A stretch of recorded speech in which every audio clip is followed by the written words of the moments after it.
We're talking to Dr. David Beyda, who is the medical director of Medical Mercy. That's a partner ministry of Mission of Mercy. You've got a blog posted on the medicalmercy.org website that everyone needs to read. And Dr. David, obviously you're a well-traveled man. You've been all over the world doing this kind of work. But have you ever seen anything as devastating as what you've seen just the past few days and even today in Haiti?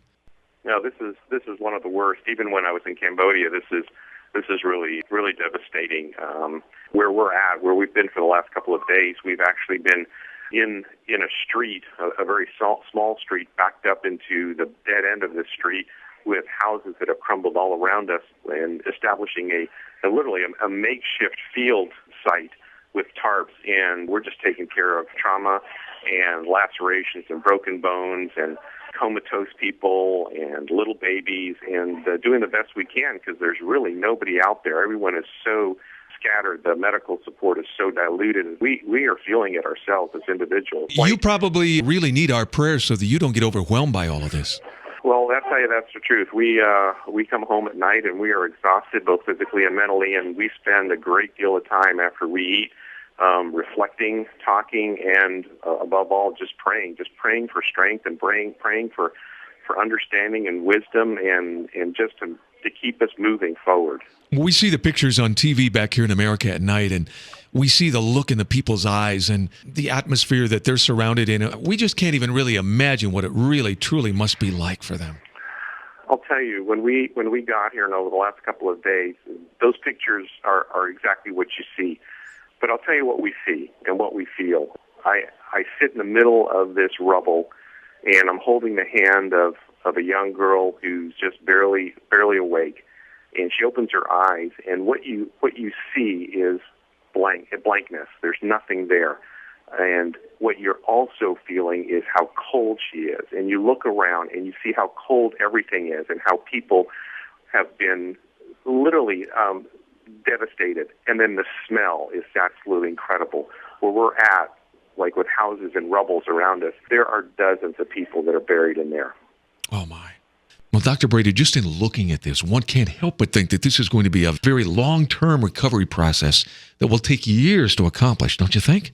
No question. Months, years, decades of not only rebuilding Haiti as a country, but rebuilding the people and rebuilding their hearts and rebuilding their souls and bringing them back to where they really want to be and where they should be. And that is to understand that there's a love and grace out there for them. Are you feeling kind of an openness or a freedom to share the love of Jesus Christ with the ones that you're working with? Yes, we do. And it's interesting because we'll offer prayer with them and we'll hold their hands and we'll talk about Christ. And, one would expect that because there's a sense of vulnerability that they'll take anything they can get. I don't see that. I think there's a genuine calling, so to speak, in their heart, that they're really understanding and looking at what does this really mean? Is there a purpose behind all this, or is this just punishment? I can't tell you how many times we've prayed with the people we're taking care of, and to feel their hands go from being extremely cold to warm just with prayer is phenomenal.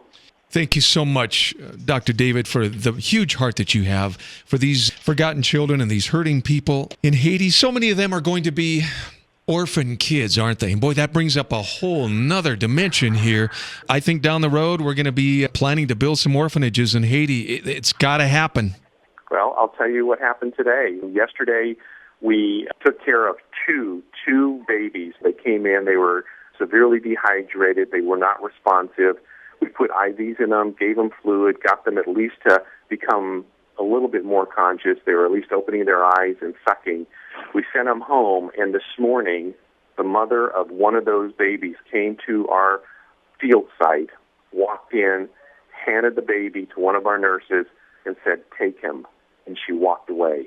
Oh my. We now had a 24-day-old orphan, and we ran around, and because we had some contacts here, we found an orphanage for this 24-day-old baby, but just barely. And so even today, in our own field site, in the midst of rubble, we were handed an orphan from a mother who abandoned him. It's going to be a very long road to recovery. And again, we all have to really band together. I would think that by the 1st of February, middle of February, we're not going to see a lot of pictures on TV anymore. And in some ways, the whole thing in Haiti will wind up on the back pages, won't it? But in our hearts, we have to commit to say, long-term wise, for the rest of 2010 and even beyond, we're going to commit to prayer. We're going to commit to serving in any way we can, in any capacity we can, to see this powerful relief effort go forth and continue for as long as it takes. That's what we talk about, and that's called the forgotten child, because how quickly we can forget about them. And if one child matters, and if we keep remembering them in our prayers and just knowing that they're there, giving them the opportunity to recognize themselves as being human and giving them that dignity is what we need to do. Dr. David Beyda, MD, from Medical Mercy. Thank you so much, and God bless you and the whole team. You're in our prayers. Thank you so much. You can follow Dr. David Beyda's blogs and find out more about what's happening in Haiti on the Medical Mercy website, medicalmercy.org.